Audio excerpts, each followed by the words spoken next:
I realized something was wrong the morning I found my mailbox yawning empty for the fifth day in a row, though I'd watched the carrier stop at my gate twice.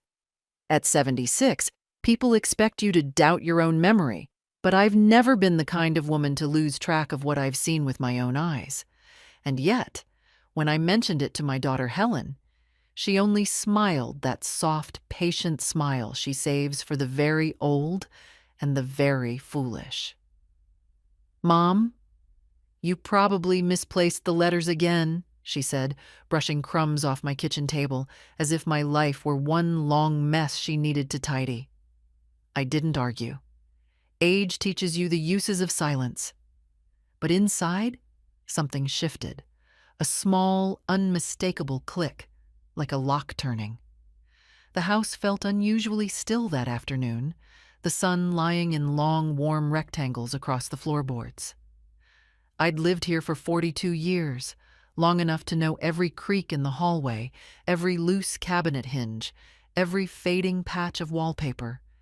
It's strange how a home can hold your memories more faithfully than your own family. Helen stopped really listening to me years ago, and her husband, Mark, never started. Still, I convinced myself they were busy, not unkind. Helen had the new habit of arriving unannounced to help. She'd drift through my rooms like an inspector, opening drawers, straightening stacks of envelopes, moving things a few inches left or right, as if order might save me from the march of time. Every time she left, something was missing or relocated. A little erasure of my autonomy disguised as care.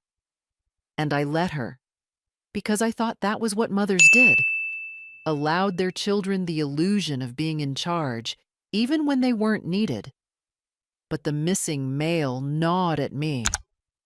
Yesterday, Ms. Crawford from 2 houses down had waved at me, her arm full of grocery bags.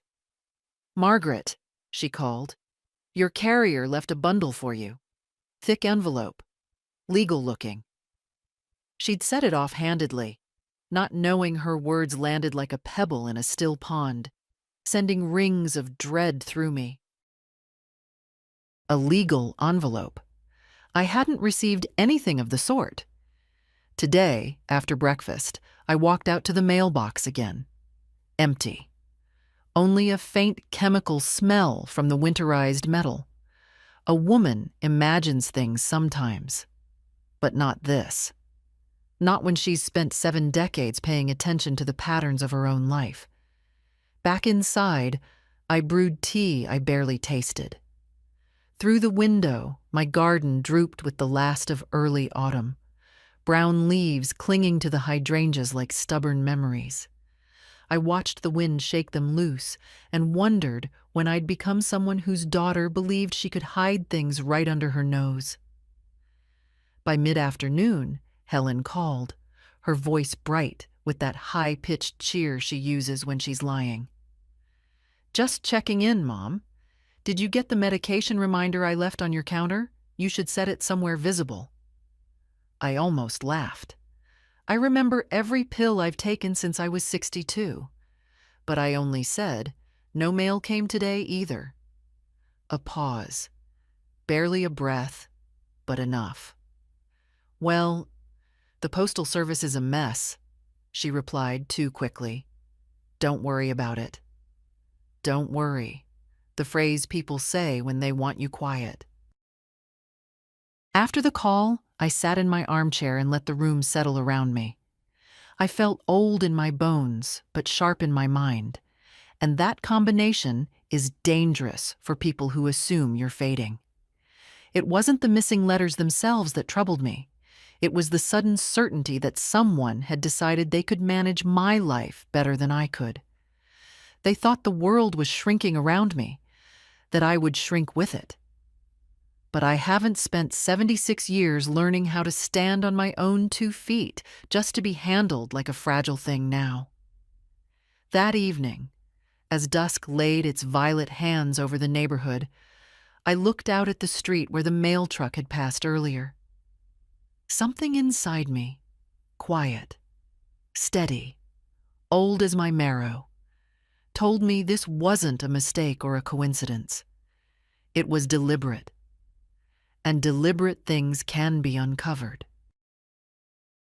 People like to say that aging happens gradually, but in my experience, it arrives in the form of small permissions you start giving others. First, you let them carry your groceries, even when your arms are perfectly capable. Then you allow them to speak on your behalf during doctor's appointments because it's easier that way. One day you wake up, and half your life has been quietly reassigned to someone else. I didn't notice the shift at first. It came softly, wrapped in the warm language of concern. Helen had always been the organized one, the daughter who color-coded her high school binders and made chore charts for her siblings, even when no one asked her to. I used to admire that steadiness in her. After her father died, I relied on it. But structure can become control when a person forgets the difference between helping and taking over. And somewhere along the years, my daughter stopped asking what I needed and began deciding it for me. Mark only made things worse. He works in property management and carries himself like a man who believes he has a patent on common sense. When he first married Helen, he was polite, careful with his words around me. But once they settled into their large brick house on Fairmont Lane, he began treating my home as if it were a smaller, messier extension of theirs. Every visit came with unsolicited critiques: loose railing, uneven walkway, outdated appliances. He'd shake his head and mutter, "This place needs supervision," as though I weren't standing right there. The first time they brought up simplifying things, it was after I misplaced a casserole dish, not even anything important. "Mom," Helen said gently, "you've always been so independent, but there's nothing wrong with letting us handle some responsibilities." She smiled, but her eyes held something else. A calculation, maybe, or an expectation that I would simply agree. Mark nodded solemnly beside her, like a judge confirming her verdict. I remember feeling cornered, though the room was wide open. Little by little, they edged into the spaces of my life. Helen began stopping by unannounced to organize my mail. She'd stack envelopes, toss out what she called clutter, and fuss over my desk drawers until the things I used every day seemed to migrate without explanation. Mark offered to review my utility bills, insisting companies preyed on the elderly. He spoke with a tone that suggested I had already lost something essential: competence, maybe, or clarity.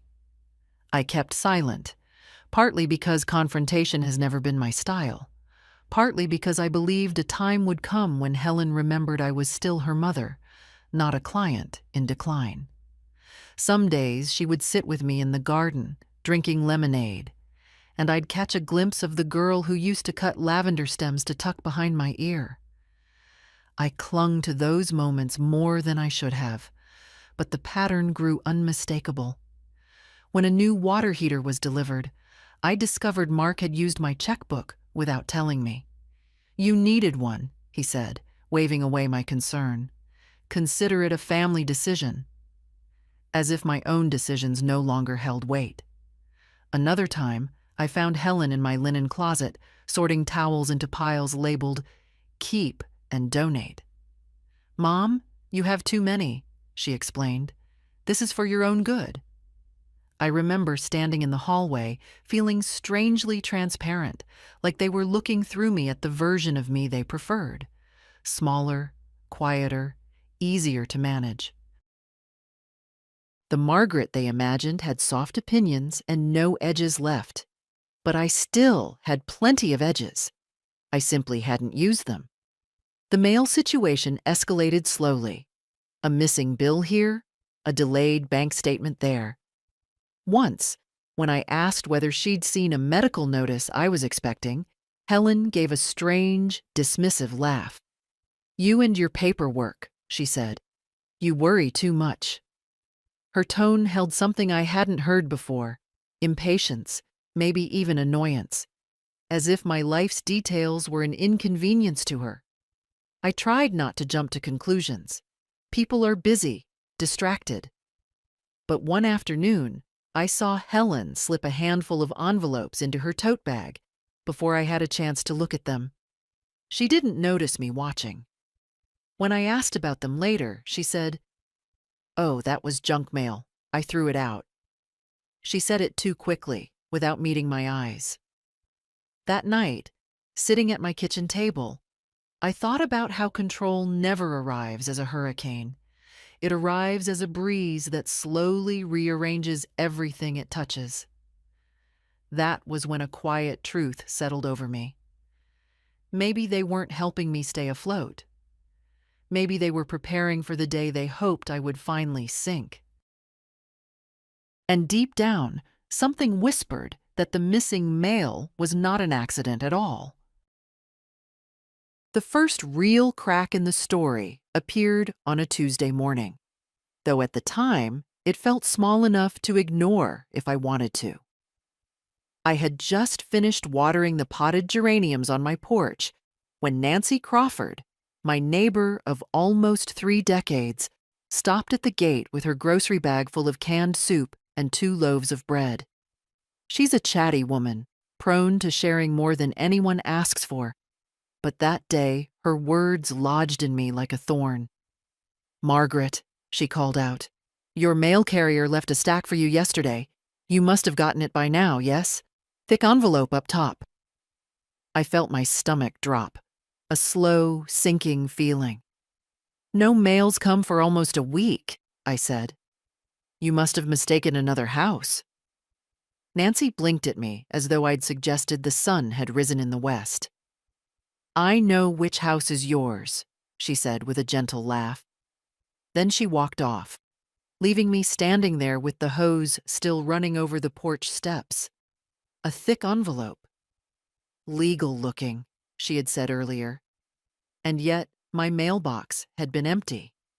Empty in that deliberate way, a stillness too precise to be natural. I spent the rest of the morning trying to shake off the unease. Sometimes it's easier to keep busy than to face the quiet dread settling in your chest. I folded laundry, wiped down the kitchen counters, straightened the bookshelf. But every movement felt mechanical, as though the body was working while the mind tried to assemble a puzzle whose pieces someone else had rearranged. By noon, I made myself a cup of tea and sat by the window, watching the street in front of my house. Children on bicycles, a dog tugging its owner down the sidewalk, life continuing with casual innocence. And there I sat, feeling the first sting of suspicion toward my own daughter, a suspicion I wished desperately I didn't have to entertain. Around 3, I saw the mail truck pull up. My pulse quickened. I stood at the window, holding the curtain just wide enough to peer through. The young mailman stepped out, a stack of letters in his hand. He paused at my mailbox, opened it, and then, without placing anything inside, closed it again and walked back to his truck. I felt a chill crawl across my arms. It wasn't that he had no mail for me. It was the way he checked the box, glanced toward the street, and moved on, as though this had been the routine for some time. As though he had already delivered something elsewhere. I went outside the moment the truck disappeared around the corner. The mailbox was predictably empty.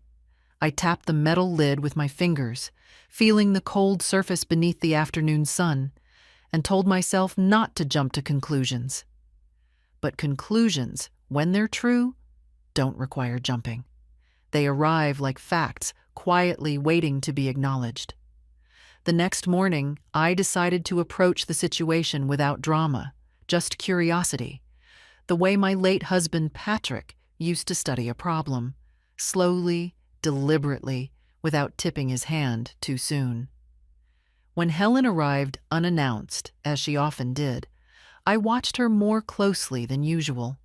She moved through the house with her crisp efficiency, sorting laundry I never asked her to sort, rearranging the spice rack into alphabetical order, commenting on the dust on top of the refrigerator as if it personally offended her. All the while, her tote bag, wide, structured, impossible not to notice, sat open on the kitchen chair. At one point, as she fetched a cloth from the pantry, I saw the edge of an envelope inside the bag. White, standard size. Addressed side pressed against the fabric, but the corner unmistakable. I forced myself to stay seated. 76 teaches you restraint, teaches you that the quickest answer is rarely the truest one. When she turned around, I asked casually, "Did anything come in the mail today?" Her eyes flickered. So small a movement I might have missed it if I hadn't been waiting for it. "Junk only," she said lightly. "Coupons. Nothing you need." Nothing you need. Such a small sentence, but it pressed against a tender part of me. When had someone else begun deciding what I needed? And why did the thought make my heart beat faster, the way it used to when someone stepped too close behind me in a dark room? Later, after she left, I checked the kitchen bin. No coupons, no torn envelopes, no evidence of mail at all. The tote bag, of course, had left with her. I sat down at the table and let the truth come, inch by inch, the way a winter storm creeps toward the window before you see the first snowflake. I wasn't forgetting. I wasn't imagining. Someone was taking my mail before it ever reached my hands. And the worst part wasn't the theft itself. It was realizing who believed she had the right to do it. The discovery happened on a day so ordinary it should have passed unnoticed.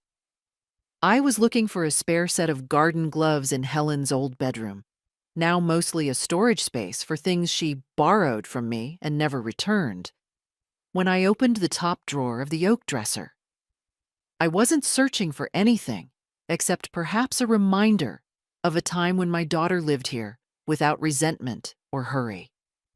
Instead, what I found was a neat stack of envelopes, bound with a rubber band, tucked beneath a folded sweater. My name stared back at me. Margaret Doyle. My address written in the familiar printed font the county office uses.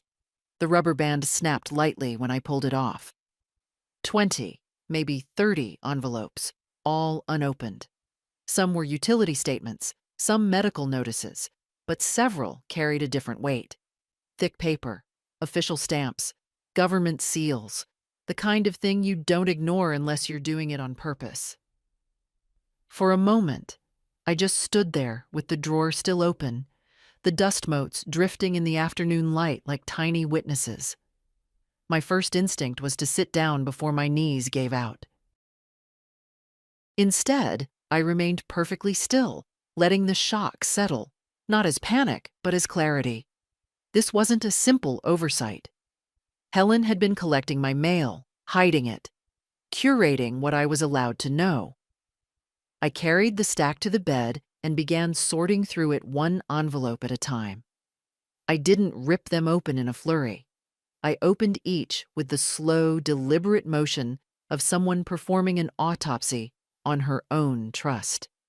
The first few envelopes were benign: water statements, a missed dental invoice, a reminder notice about a community meeting. But near the bottom, I felt the shift.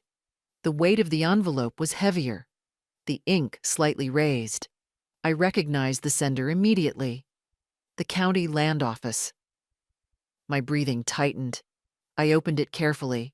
Inside was a notice regarding an upcoming hearing about parcel boundary adjustments. My parcel.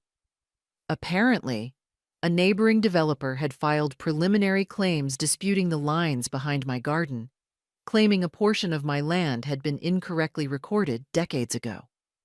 The letter was dated 6 weeks earlier. Another envelope from the same office. Second notice. Failure to appear may result in forfeiture of claim. I read that line 3 times. Each time it struck harder. A third envelope. Final notice. My hands trembled, but not from age. Anger is a strange companion in old age, slow to ignite, but once lit, it burns with a steady, enduring flame. Helen had known. She had taken every notice. She had allowed the deadlines to creep past me like shadows across the floor, expecting I'd never see them. And the worst part was how utterly mundane the drawer looked now, as though nothing extraordinary had happened at all. I sat on the edge of the bed, the envelopes in my lap, and felt a quiet, immense sadness settle into my chest. Not heartbreak. Heartbreak is sharp and young. This was older, heavier. The disappointment of a mother who finally sees the truth her daughter has been polishing smooth for years. It wasn't negligence. It wasn't confusion. It was a decision. I placed all the envelopes back into a neat pile and walked them downstairs to my kitchen table. My home felt different now, like the air had grown thinner, clearer, stripping away the comfort of ignorance I had unknowingly lived inside. I filled the kettle, but when I reached for the cups, I found my hands weren't steady enough to lift porcelain. So I leaned on the counter instead, breathing slowly until my pulse found its rhythm again. A person can forgive many things: lateness, thoughtlessness, even small betrayals. But to take control of someone's life by hiding the very documents that determine their future, that is a different kind of sin, a cold one.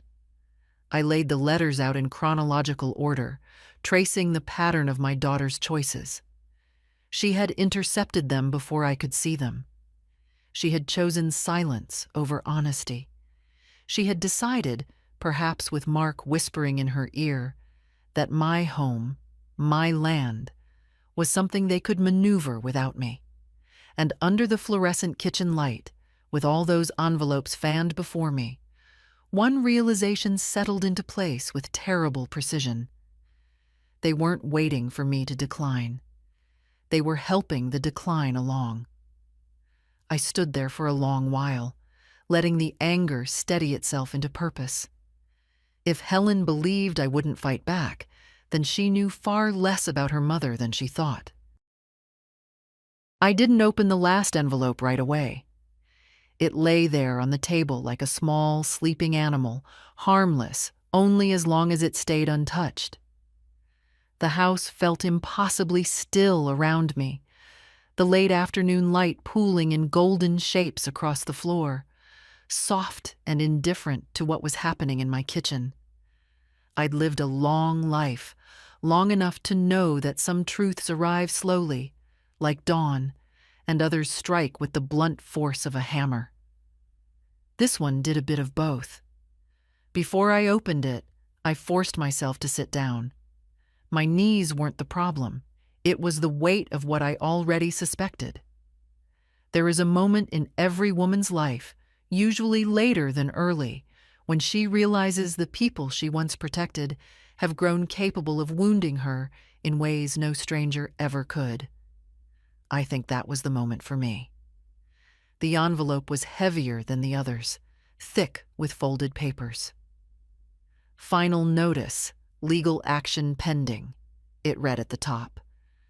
My vision didn't blur, my heart didn't race.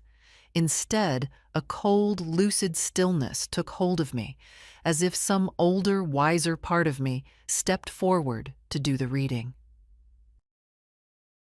The letter stated that due to failure to respond to the previous notices, the county would move forward with evaluating the disputed land in my absence. I could still contest, but only with immediate action. Attached was a long form outlining property lines, historical records, and a section for my signature.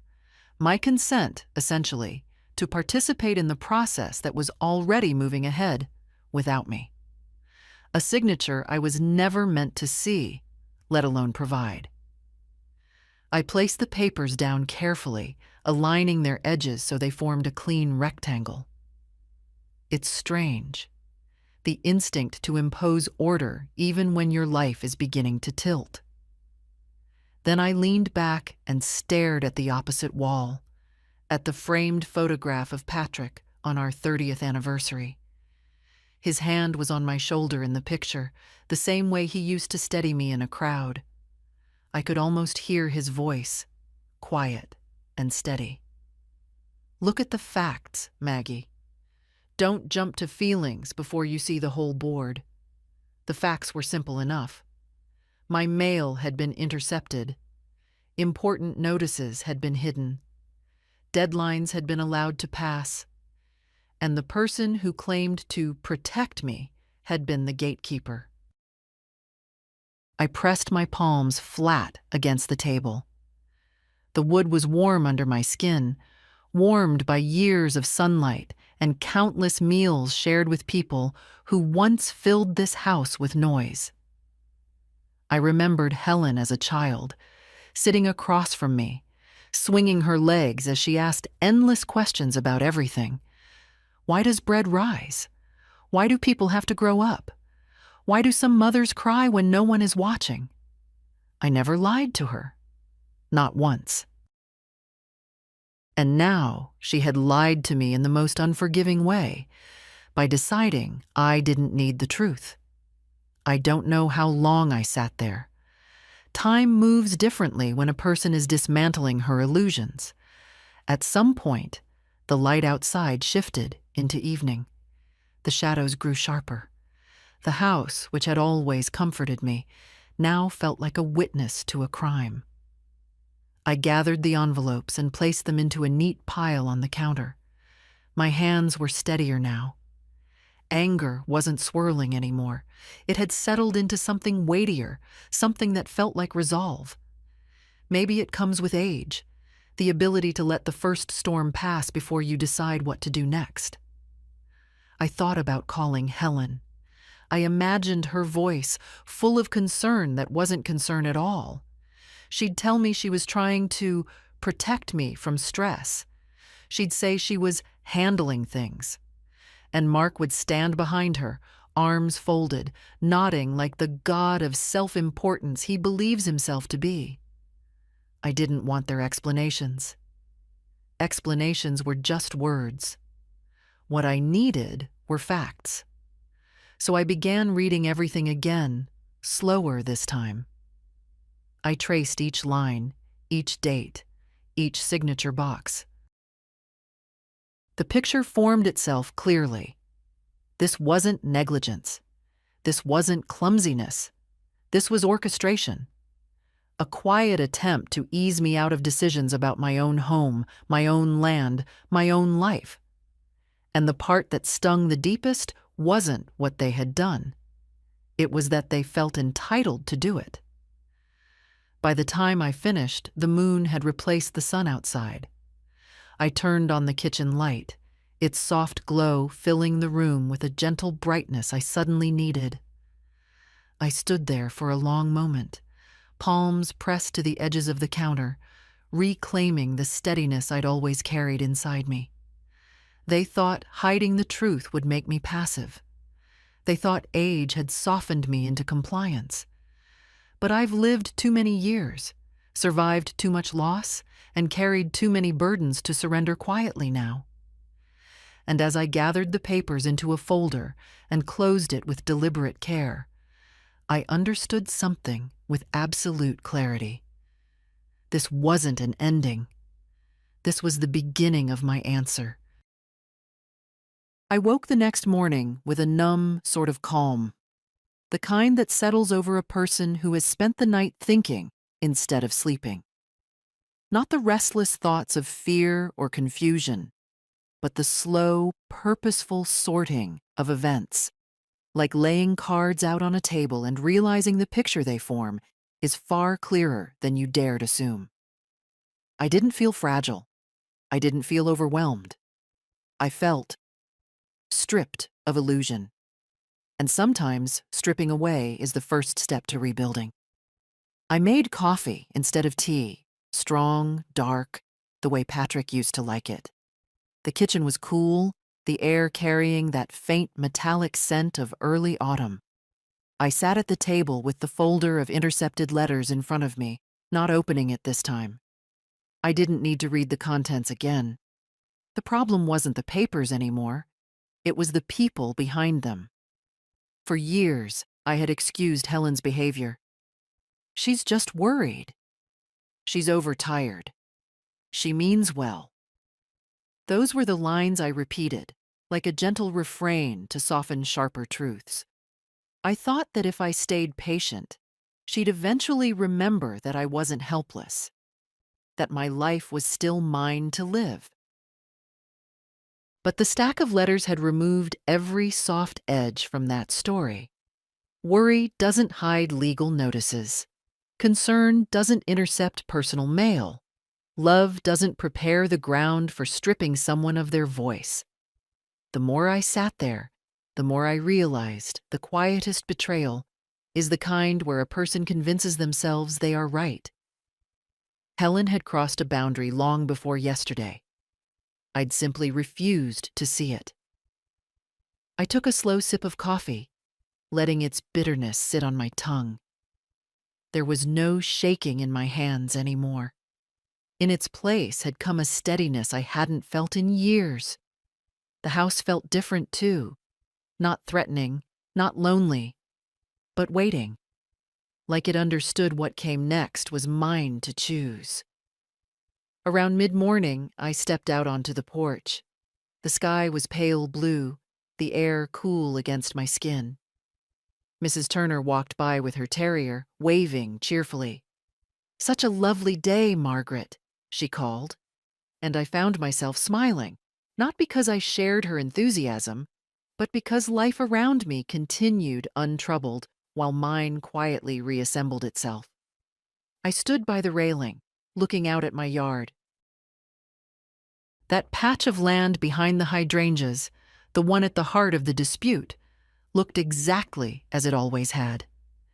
Sunlight touched it gently, as if to remind me that land remembers its owner, even when paperwork tries to say otherwise.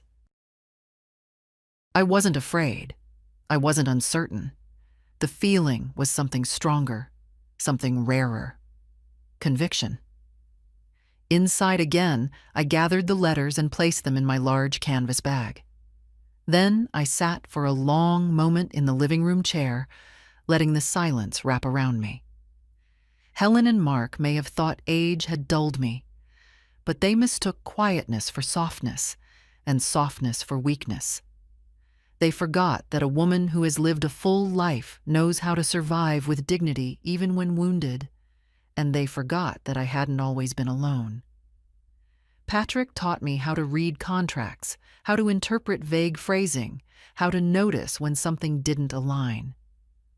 "Always assume you have more power than they want you to believe," he'd say, tapping a finger on the paperwork. The memory gave me a warmth I hadn't expected. It was time to act. Not in anger, not with shouting, but with clarity. There was no need for theatrics. The most powerful decisions are the ones made quietly, without an audience. I fetched my coat from the hallway, smoothing the sleeves the way I always do. Before stepping out, I paused and looked around the house. My house. Every wall, every chair, every small imperfection belonged to a life I'd built with my own hands. No daughter, no son-in-law, no county office had the right to take that from me. On my way out, I locked the door with deliberate care. The metal clicked solidly, a reassuring sound. I walked down the steps with a steadiness I hadn't felt in months. My feet knew the path to town by memory, but that morning felt different. Each step was a declaration. I am not done. I am not dismissed. I am not disappearing. At the end of the street, I paused and turned west, toward the center of town, where the postal office and county services stood waiting. I wasn't yet sure exactly whom I would speak to first, or how long the day would take. But I knew one thing with perfect clarity. Silence was no longer my ally. My voice, deliberate and calm, would do the work now. And anyone who believed age had quieted me was about to learn how wrong they were. The post office smelled the same way it always had: ink, dust, and something faintly metallic, like old filing cabinets and forgotten coins. I stood in line behind a young mother juggling a stroller and a stack of packages, listening to the soft hum of fluorescent lights overhead. It struck me how ordinary the place felt, considering that what I was about to do would change the shape of my life. But life is often altered in the most unremarkable rooms. When it was my turn, I stepped up to the counter where a clerk named Daniel, mid-30s, polite to a fault, looked up with a professional smile. "Good morning, Mrs. Doyle. What can I help you with today?" I'd been coming here for years, always mailing birthday cards or paying bills, never asking for anything more complicated than a book of stamps. But today, my voice felt steadier than usual. "I need to check whether someone has altered the delivery instructions for my address," I said. "I believe my mail has been redirected without my knowledge." The smile faltered, just slightly, but enough. "Your address, ma'am?" I gave it to him. He typed, his fingers quick on the keys. The screen reflected off his glasses, a soft blue glow. Then his eyebrows lifted in a way I didn't like. "Yes, there is a forwarding request on file," he said. "Forwarding request?" The words hung there like smoke. My heart didn't sink. Instead, it settled into a slow, cold beat. "And who authorized it?" I asked quietly. He hesitated. "It lists a family member, a Helen Ward." Ward. My daughter's married name. Of course. "And when was this done?" I asked. He checked again. 3 months ago." 3 months. Long enough to intercept everything meaningful. Long enough to craft a narrative in which I supposedly forgot, misplaced, or misunderstood. I felt, rather than heard, my next breath. Daniel must have mistaken my silence for distress, because his voice softened. "Mrs. Doyle, we can reverse it immediately if it wasn't your intention." "It wasn't," I said. "Please cancel it." He clicked a few buttons. "Done. All your mail will return to your address starting tomorrow. Would you like to file a formal statement? It documents that the forwarding was unauthorized." "Yes," I said. "I believe that would be wise." While he printed the form, I stood perfectly still, hands folded in front of me. I wasn't trembling. I wasn't even angry in the way I expected. What I felt instead was a cold, deep recognition, like seeing footprints in the snow and knowing exactly who made them. Daniel slid the paper toward me. The form was simple, a few lines for explanation. I wrote slowly, carefully. "Forwarding request placed without my consent. Mail diverted without knowledge or authorization." My handwriting was steady, not a stroke out of place. Once I handed it back, Daniel looked genuinely sympathetic. "If there's anything else you need, Mrs. Doyle, please let us know." I nodded, thanked him, and left the post office.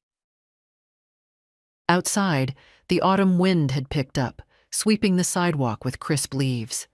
I walked slowly, letting the truth settle. The day wasn't about anger or betrayal anymore. It had become something else. An inventory of facts. My daughter had taken possession of my mail. She had done so deliberately, systematically, and without hesitation. No wonder the mailbox had stayed empty. No wonder I'd been told not to worry about paperwork. No wonder I'd started doubting my own mind. I reached the corner of Birch Avenue and stopped. Across the street, A boy was tossing a football to his father, laughing as it bounced off his hands. I watched them for a long moment, feeling something like nostalgia, but with sharper edges. Parenthood is strange. How easily devotion becomes expectation, and how quickly expectation turns to entitlement. I didn't head home immediately. Instead, I went to the county administrative building, a slow walk, but a necessary one. The receptionist directed me to a small office with a glass front where an employee named Ms. Patel greeted me warmly. "I'm looking for copies of all correspondence the land office has sent to my address," I said. "I've recently learned I wasn't receiving them." She didn't ask intrusive questions. Instead, she pulled up my information, printed a stack of documents, and handed them over with a soft, "Take your time reviewing these." I sat on a wooden bench near the window, flipping through papers I should have seen months ago.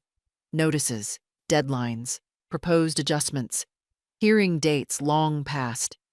But now everything was mine to see, mine to understand, mine to act on. When I finished reading, I returned to Ms. Patel. "I need to speak with someone about contesting this action," I said. I wasn't given the opportunity to respond. She nodded. "We can connect you with a legal advisor who specializes in property disputes. You're not the first person this has happened to." Her voice held empathy, but not pity, which I appreciated more than she could know. She wrote down a name and number. "This attorney is excellent with older clients," she added. "Clear, patient, and direct." "Thank you," I said.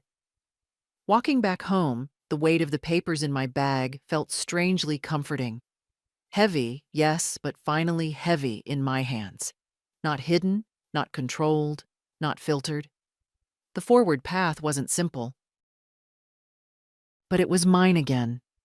And as I stepped onto my porch, unlocking my door with a steadiness I hadn't felt in years, one thought settled firmly in my mind.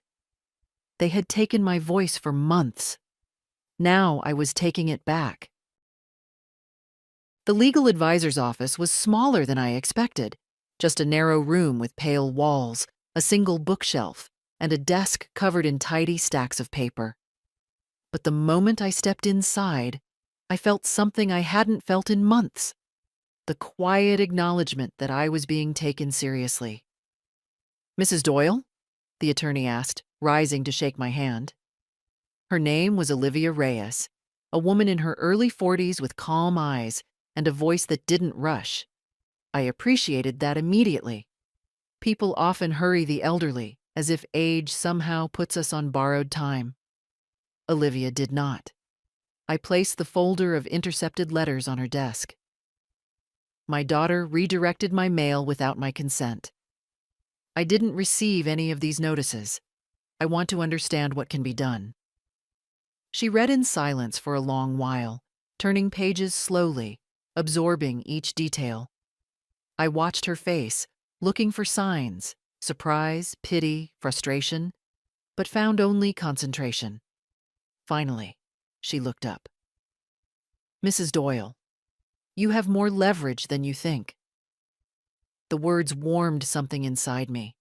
Not pride, exactly, more like recognition. A reminder that I was not the helpless figure Helen had quietly painted me to be. Olivia tapped one of the letters. "You were denied due process. That alone is grounds to reopen everything. And the unauthorized mail forwarding, that's a separate issue entirely." I nodded. "I want to contest the land dispute, and I want the record to reflect that the missed deadlines were not mine." "We can do that," Olivia said. "But I'll need you to sign a few forms today, and there's a formal statement you'll have to submit." I took the pen she offered. My hand didn't shake. While I filled out the paperwork, she explained the next steps in calm, clear terms. No condescension, no softening. Just facts. I appreciated that more than she knew. So much of my life lately had been filtered through other people's interpretations. It felt good to hear the truth plainly. When I finished signing, she organized the pages into a neat stack. "There's one more thing," she said.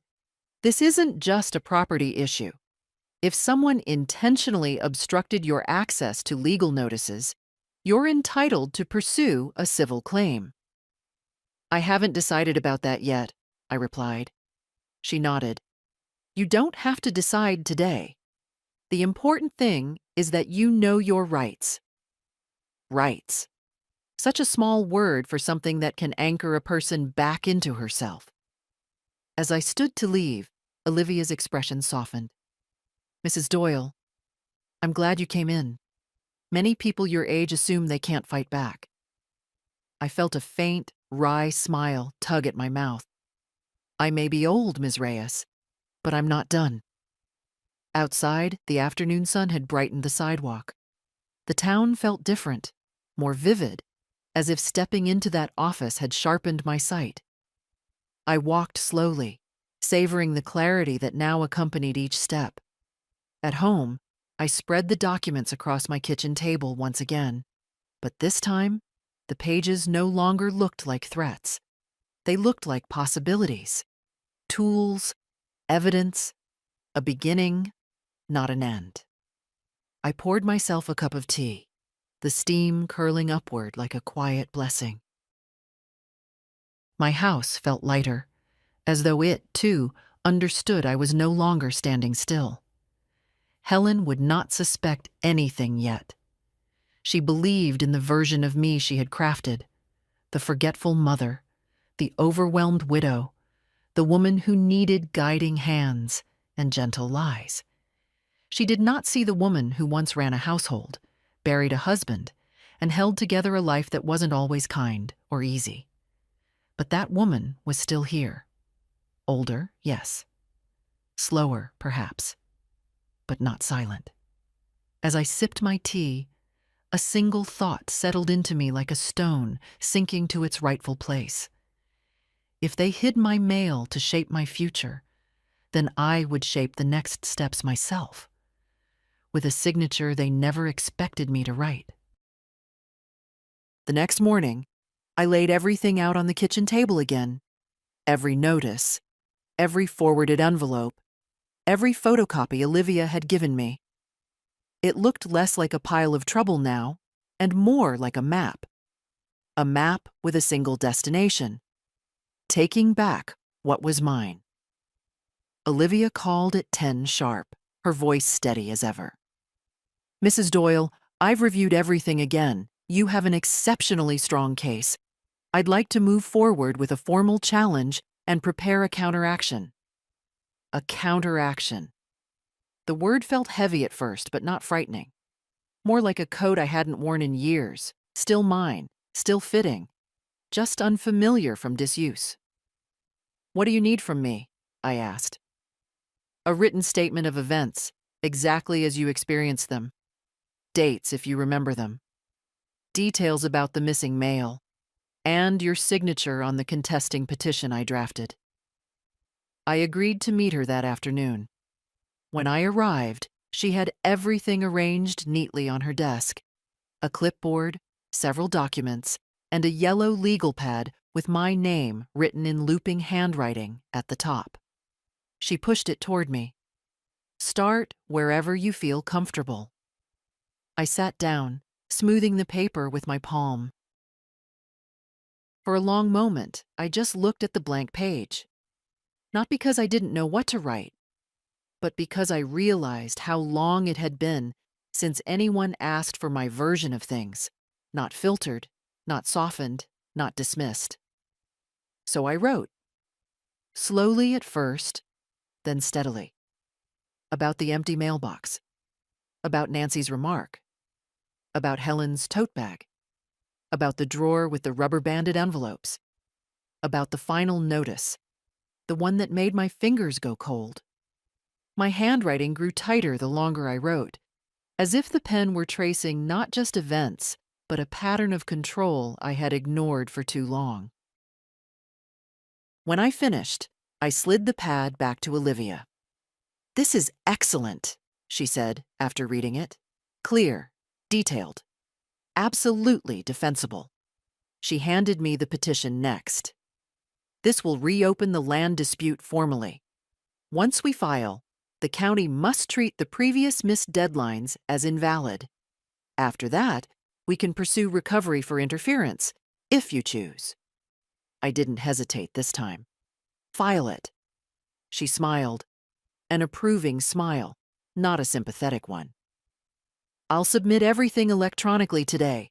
The confirmation should arrive in a few hours."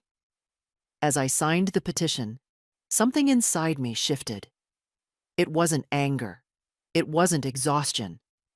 It was a quiet return, a reclaiming of all the moments I had let Helen's voice be louder than mine. When I stepped outside, the air felt different, sharper, cleaner. The kind of air you breathe when a storm has already broken and the sky begins to clear. On the walk home, I passed the bakery and caught the warm scent of rising dough. I almost went in, the way I used to before Helen began chiding me about sugar and simple carbs. "Mom, you don't need those things," she'd say, as if a small pleasure were a moral failing. But today, I pushed the door open and bought a single cinnamon roll. I ate half right there on the sidewalk, letting the sweetness sit on my tongue like a reminder that I did not need permission to live my own life. When I reached home, I found myself moving with purpose. I wasn't anxious about Helen calling. I wasn't rehearsing explanations or excuses. Instead, I made tea, sat down in my favorite chair, and waited for Olivia's confirmation. It came an hour later. "Your petition has been filed. The case is active again." I stared at the message for a long moment, letting its meaning settle. For months, my daughter had intercepted my future, assuming I would fold quietly into whatever narrative made her life easiest. She thought age would make me passive, that confusion would make me grateful for her interference. But as I set the phone aside and closed my eyes, a single truth rose inside me, solid as bedrock. They had taken control of my story. Now I was writing the next chapter myself. For the first time in months, the house felt like it belonged entirely to me again. Not because anything about it had changed. Every creaking floorboard, every faded picture frame, every uneven window pane was exactly as it always had been. But because I had changed, the silence no longer pressed on me. It felt spacious, like a room finally aired out after being tightly shut. Helen called mid-morning, right on schedule. She has always phoned on Sundays, as if maintaining the ritual excused the hollowness of our conversations. I let the phone ring twice before answering. "Hi, Mom," she chirped, too brightly. "Just checking in. Have you eaten? Did you remember your vitamins?" There it was, that tone, the one that wrapped condescension in concern, as if I were a fragile object she kept on a high shelf. "I'm fine," I said. "And yes, I ate." A beat of silence. Something in my voice must have been different, because she cleared her throat and tried again. "Well, good. I was thinking of stopping by this afternoon. Mark and I want to talk to you about a few things around the house." Talk to me, not with me. And a few things always meant decisions already made. "Not today," I said. Another pause. Longer this time. "Oh? Are you going somewhere?" "Yes," I answered simply. I didn't owe her explanations anymore. "Well," she said slowly, "maybe tomorrow then. There are some things we need to discuss. Important things." My grip tightened slightly on the phone. If it concerns my home or my finances, Helen, I'll handle it myself. Dead silence. And then, in a voice suddenly careful, Mom, you know you can't manage everything alone. It's too much pressure. You get overwhelmed. Once, I might have swallowed that. Once, I might have doubted myself. But the woman she was talking to no longer fit the version she had built in her mind. I'm managing just fine, I said. I'll call you when I want to schedule a visit. I hung up before she could reply. Afterward, I stood at the window, watching a small gust of wind shake loose a few yellow leaves from the maple tree. They spiraled downward softly, each one making its own quiet journey to the ground. I wondered how long Helen had viewed me as one of those leaves, something destined to fall, something she could guide with a little push. But some things, even in age, resist direction. Later that afternoon, I walked into town again, this time for no legal purpose. I simply wanted movement, freedom in my limbs, the knowledge that I could go wherever I wished without someone questioning or correcting me. I passed a little antique shop and paused at the window. A brass lamp with a cracked shade sat inside, ugly to most eyes, but nostalgic to mine. It reminded me of one Patrick and I bought early in our marriage. The memory was soft, not painful, and I stood there longer than I meant to. Inside, the shopkeeper, a man with silver hair and gentle hands, nodded to me. Beautiful day, isn't it? It is, I said. Beautiful and quiet. He smiled knowingly. Quiet is underrated. I left without buying anything, but the exchange lingered. There is a dignity in being spoken to as an equal, not a burden. By evening, the town lights glowed warm against the dimming sky. I walked home slowly, savoring each block. Each step felt like reclaiming something: autonomy, breath, space. When I reached my porch, I saw the faint outline of Helen's car driving past the house, slowly, as though she expected me to be sitting inside, waiting. I didn't wave. I didn't step out. I simply unlocked my door and went inside. She would sense the shift soon enough. She already had, perhaps, but she didn't yet understand what had changed. It wasn't rebellion. It wasn't spite. It was awareness. And once a woman sees the truth clearly, she doesn't return to blindness. In the quiet of my living room, I turned on a lamp and let its warm glow fill the space. The house felt steady again. So did I. They had underestimated me for years. That mistake would cost them more than they realized. But for now, I allowed myself a long breath, a still moment, the calm before what I knew was coming. The part where my children discover that I am no longer the version of me they tried to create. The confirmation email from Olivia arrived early the next morning. I was in the kitchen preparing oatmeal, nothing fancy, just a little cinnamon and a few raisins, when my phone buzzed on the counter. I wiped my hands on a towel and glanced at the screen. Petition formally accepted. Service documents will be issued today. Service documents. The phrase felt weighty, almost ceremonial. These weren't letters to be tucked away in drawers or slipped quietly into someone's tote bag. These were official, undeniable, paperwork that demanded acknowledgement. I sat down at the table and read the rest of her message. At the bottom, she'd added, "If you prefer, I can have the summons delivered anonymously through the firm, but you mentioned wanting to sign one yourself. Let me know." I read that line twice, then a third time. They thought hiding my mail would keep me powerless, that I'd never raise my voice, never claim what was mine, never challenge the narrative they built so carefully around me, the fragile mother, the confused widow, the woman whose decisions required oversight and correction. But signing that document myself, I wanted that moment, not out of vengeance.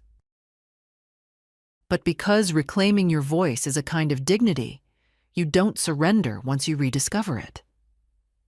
I replied simply, "Yes, please prepare one for my signature." The walk to Olivia's office later that afternoon felt different from my previous visits.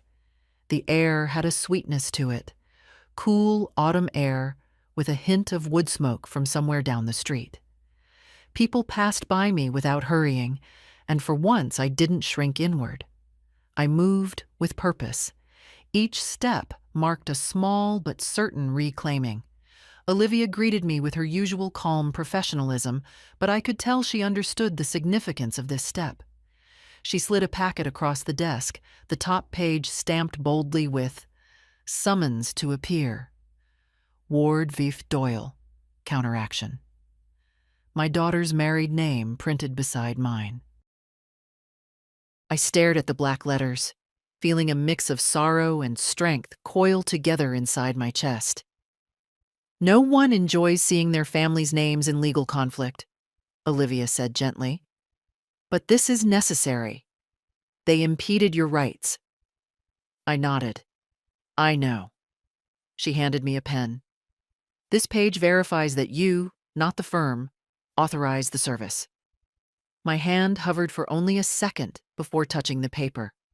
Odd how small the signature line looked compared to the weight of what it represented. When I signed, my signature came out clean, steady, unmistakably mine. Olivia watched quietly, not approving, not pitying, just present. The way one is when witnessing something that carries its own gravity. "I'll have the server deliver the documents by the end of day tomorrow," she said. "Your daughter and her husband won't be able to ignore or recast anything once this is in their hands." I exhaled slowly, letting that truth sink in. On the walk home, I found myself noticing details I hadn't truly seen in a long time. The slant of the sun against the school fence, the way the wind rustled the last leaves, the faint hum of traffic in the distance. Everything seemed sharper, clearer, as though the world had stepped closer. At home, I set my bag down and made a cup of chamomile tea. The warmth filled my hands, grounding me. I sat at the table where I had discovered the hidden letters just days before. How quickly the tone of a house can change, how a place once filled with quiet dread can become a sanctuary again, simply because the truth no longer lives in shadows. I traced the rim of my mug with my finger and allowed myself one long breath. Tomorrow, Helen would open her door to find a summons addressed to her and Mark, with my signature authorizing it. I didn't take pleasure in imagining their faces, but I didn't flinch from it either. This wasn't revenge. This was correction, a necessary redrawing of lines they had stepped over without hesitation. They tried to silence me by intercepting my voice on paper. Now, the paper itself would deliver the message I never raised my voice to give. I see clearly. I stand firmly. And I am not done. The process server arrived earlier than I expected. Olivia had told me he would handle everything, but I hadn't imagined he'd move so quickly. By late afternoon, I received a short message. "Documents delivered. Service confirmed." I read the line twice, then set the phone down. No triumph, no trembling, just a steady awareness that a shift had occurred. Something that had been tilted out of balance for years had finally begun to right itself. I didn't see Helen's reaction, but I imagined the moment the way you imagine a distant storm by the change in the wind. She would have opened the door expecting a package, perhaps a parcel she'd ordered for the house. Maybe Mark would have been behind her, correcting something she said, the way he always did. And then the server, A stranger in a plain jacket would hand her the envelope. Thick, official, her own name printed on it. And above it, mine, signed by me. I didn't need to witness her shock to feel its weight. The silence that followed in my house was enough. It wasn't emptiness, but a space newly cleared, as though the truth had walked in and taken its rightful seat. Evening settled in slowly. I made a simple dinner, soup and a slice of bread, and ate it at the kitchen table without distraction. I could have turned on the television, but I didn't want noise. I wanted to feel the grounding of the moment, the calm that comes after doing something irreversible and necessary. Just as I finished washing the dishes, the phone rang. I knew the number, Helen's, but I didn't rush to answer. I dried my hands deliberately, folded the towel, and only then picked up the receiver. "Mom." Her voice was tight, clipped. "We need to talk." I didn't sit down. "About what, Helen?" "You know what?" she snapped, then caught herself, lowering her tone. "About the misunderstanding." Misunderstanding. A soft word stretched thin over hard choices. "There is no misunderstanding," I said. Another pause. Long, heavy.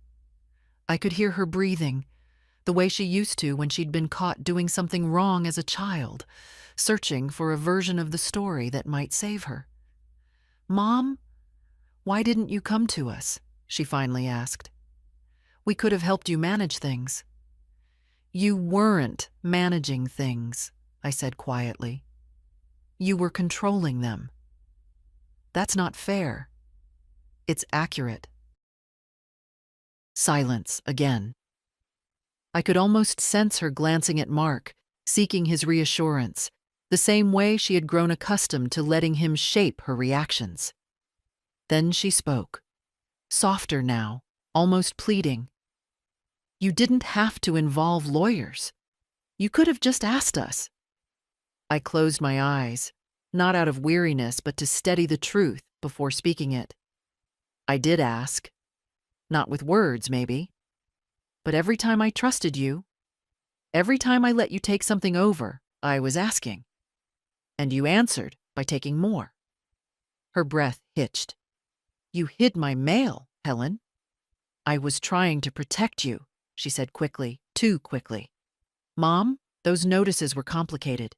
We didn't want you getting stressed or confused." Confused. There it was, the quiet cruelty beneath her sweetness. "I am 76, I said, not helpless." She exhaled sharply, as if the line itself had cut her. "Can we come over tomorrow?" she asked finally. "You, me, and Mark. We should talk, without all this formality." "No," I said, not unkindly, but firmly. "We will talk, but not until I have finished what needs to be done. The process has already begun." She didn't hide the panic then. "Mom, please, this could ruin us." I felt a stillness rise in me, deep and level. "It won't ruin anything honest," I said. "Good night, Helen." I hung up gently, not dramatically. The house returned to silence, but it wasn't a lonely silence. It was a clean one, a truthful one. I walked into the living room and turned on a small lamp. Its warm glow settled across the floor like an exhale. Outside, the street was quiet. The kind of quiet that holds the promise of a new alignment. They had treated my voice as something small enough to hide in a drawer. Now they were hearing it in the only language they couldn't intercept. And somewhere in my chest, beneath the ache, beneath the history, beneath the years, something steady and certain whispered, "This is what it means to be seen again."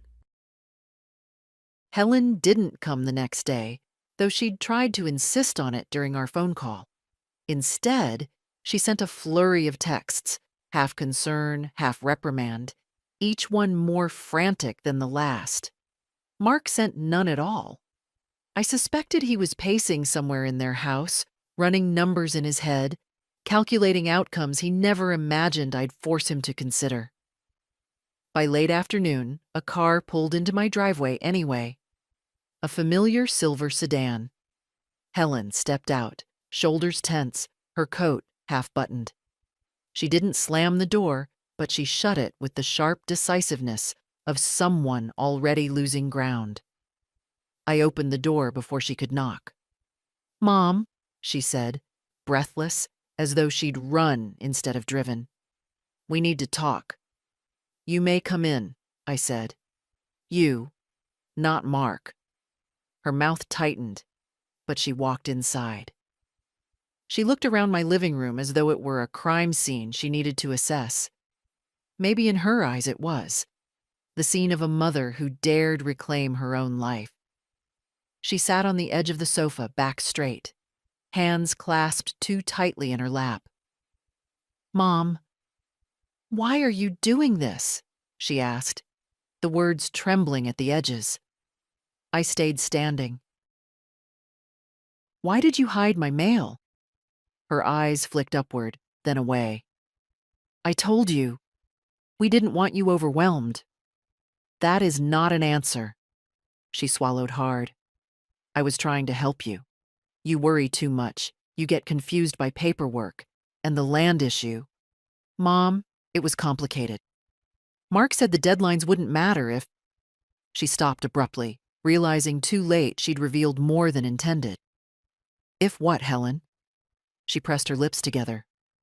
Silence. A silence that said enough. "He said," she finally whispered, "that it might be better if the county handled the boundary on their own, that it would all get sorted without you needing to be dragged through it." "Dragged," I repeated quietly, "through my own legal rights." She flinched. I walked to the armchair across from her and sat, the space between us thick with the truth she could no longer reshape. "Helen, look at me." She raised her eyes slowly, like a child caught in a lie too big to reverse. "I am old," I said, "but I am not gone. I am not forgetting. And I am not to be managed like property you and Mark hope to inherit." Color rose in her cheeks, not from shame, but from the sudden collapse of the narrative she'd built. "That's not what we were doing. You intercepted my mail," I said softly. "You placed a forwarding order without my consent. You allowed legal deadlines to pass because they were inconvenient for you. What would you call that?" Her breath came in unsteady waves. We didn't think you'd understand everything. You didn't give me the chance." Her eyes filled then, quiet tears slipping down before she could hide them. But they weren't the cleansing sort.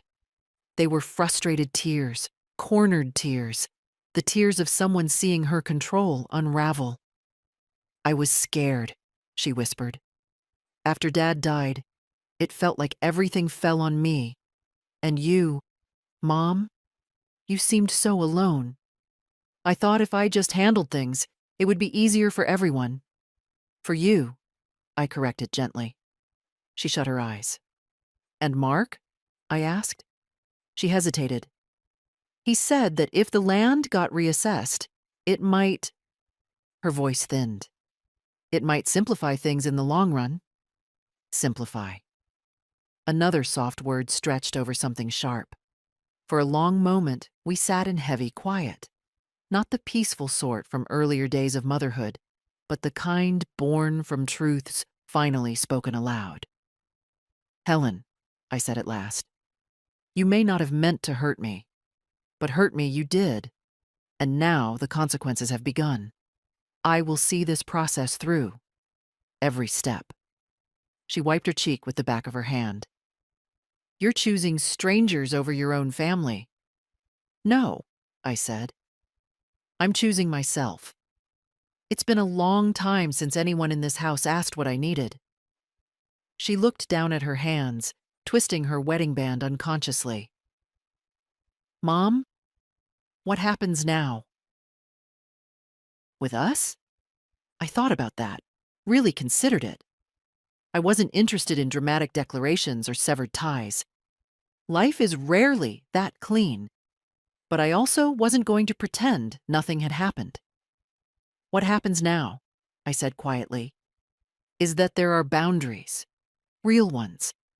You will not handle my mail, you will not manage my affairs, and you will not speak for me. She nodded, a small, broken motion. And when I want to see you, I added, I will call. Her face crumpled, not entirely from sorrow, not entirely regret, more from the unfamiliar weight of someone saying no to her with calm finality. She stood slowly. I don't know what to say. Then say nothing, I replied. Just go home. Think. She walked to the door, paused with her hand on the knob, and turned to look at me. A long, searching look, as if trying to see the mother she remembered. But that mother had stepped forward again, fully, and she saw me. Good night, Helen. She nodded once, opened the door, and left. The house settled back into stillness, not empty, but restored. And as I sat alone in my living room, I felt something I hadn't felt in years. Not victory, not relief, but the steady return of my own authority, long overdue and finally alive again. The courthouse was quieter than I expected.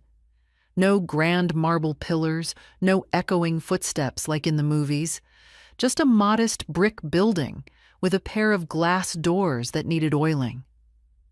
I arrived early, not out of nervousness, but because I've always preferred having time to breathe before stepping into rooms where decisions are made.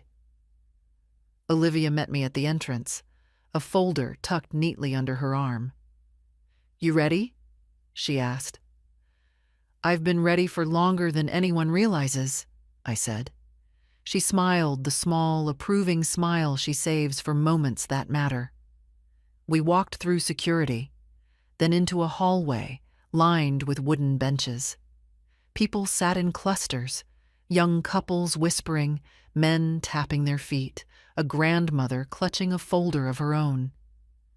I wondered briefly what brought each of them here, and whether any of them had arrived after discovering someone had quietly shaped their world without permission.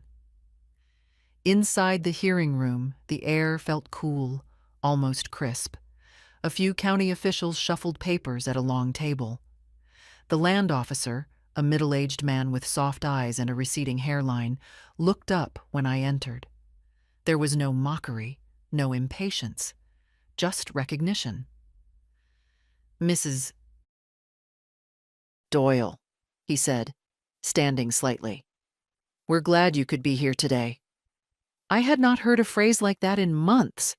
Glad you could be here. Not someone will attend for you or will handle it on your behalf. Just simple acknowledgement. Helen and Mark arrived 5 minutes later. She walked stiffly, her shoulders too rigid, while Mark looked annoyed and wary. They sat on the opposite side of the room. Helen didn't meet my eyes, though I felt her glancing at me, searching for some softness she hoped might still be there. But softness isn't the same as weakness. I still had plenty of the first. I'd simply retired the second. The hearing began with procedural introductions. Olivia spoke clearly, outlining how I had been denied rightful notice due to unauthorized mail forwarding. She presented the forms Daniel had signed, confirming the redirection wasn't mine. She showed the unopened envelopes, the original deadlines, the final notice I never saw. The county officer listened closely, nodding as she worked through each point. When Helen and Mark were asked to respond, Mark leaned forward first. There must be some misunderstanding, he said. We were helping her. She gets overwhelmed with paperwork. We were trying to prevent confusion. Helen stared at the table, her fingers twisting together. Olivia didn't interrupt. She waited for him to finish before placing another document on the table, my written statement. Mrs. Doyle is fully capable of understanding her affairs, she said. What she needed was transparency, not substitution. The land officer flipped through the pages. Yes, he murmured. It appears she was deprived of due process. My daughter's face tightened at that phrase. Something inside her broke. Not dramatically, not visibly, but quietly, the way a thin thread snaps after being pulled too long. The officer turned to me. Mrs. Doyle, would you like to say anything before we finalize our decision? I rose slowly. My knees were stiff, but my voice was steady. I've lived on that property for 42 years, I said. I know every tree, every stone, every shift of shadow. If the county believes the land lines need to be reviewed, I'll participate in every step. All I ask is to be included. That is all I ever asked. The officer nodded, thoughtful. After a brief recess, he delivered the decision. The previous deadlines are invalid due to lack of proper notice. Mrs. Doyle's right to contest is fully restored. All proceedings will restart from the beginning. He paused, then added, and this time, correspondence will go directly to her. Helen exhaled softly, a wounded, fragile sound. And for the first time in a long time, I felt something like compassion. Not forgiveness? Not yet. But compassion. The kind that recognizes fear even when it's disguised as control. When the session adjourned, people began gathering their things. Helen approached me hesitantly, Mark lingering behind. Her eyes were red, though she hadn't cried in the hearing. Mom, she whispered, I didn't know it would go this far. I looked at her gently. Neither did I, until it did. She nodded, swallowing hard. There were so many words she wanted to say, but none that could bridge the distance in that moment. You should go home, Helen, I said quietly. Think carefully about how we move forward from here. She squeezed her coat in her hands and finally walked away, Mark following her out the door. Olivia gathered her files, then turned to me. That was a strong outcome, she said. Everything is in your hands now. I stepped outside into the cool afternoon. The sun was low, stretching long golden lines across the courthouse steps. The air tasted clearer, crisp, honest. For the first time in years, I felt the ground beneath my feet belonged to me again. Not because I'd won, but because I'd been heard. In the days after the hearing, the house felt different. Not louder, not brighter, just steadier. As if the walls themselves had been holding their breath for months and were finally allowed to exhale. I moved through the rooms with a kind of unhurried assurance, touching the backs of chairs, straightening a picture frame, opening curtains I'd left half drawn. Nothing dramatic, just small acts of ownership returning to my hands. The county sent new correspondence, this time directly to me. Each envelope arrived crisp, untouched, bearing my name like a quiet affirmation. I opened them at the kitchen table with a mug of tea and a clarity I hadn't felt in years. There were new dates to consider, new forms to complete, new steps to take. But none of it frightened me. The paperwork wasn't the burden I once imagined. It was simply the language of being included. Helen didn't call for a few days. When she finally did, her voice was subdued, careful, as if she were approaching a wild animal that might bolt. We spoke gently, evenly. No accusations, no raised tones. Just two women, mother and daughter, standing on new, unfamiliar ground. I want to make things right, she said. I know, I replied, but making things right begins with honesty and boundaries. She didn't argue this time. She only breathed out quietly, the way someone does when they realize they've been carrying a weight they can no longer pretend isn't theirs. We didn't plan our next visit. I told her I'd call when I was ready, and she accepted it without resistance. It was the first time in years she treated my decisions as final rather than negotiable. That alone felt like progress. One evening, I stepped out onto the back porch. The air was cool, a soft breeze lifting the ends of my hair. The disputed patch of land stretched behind the garden, calm and unbothered, as if it had never been the center of such tension. The twilight wrapped the yard in muted blue, and for the first time in a long time, I felt something loosen inside me.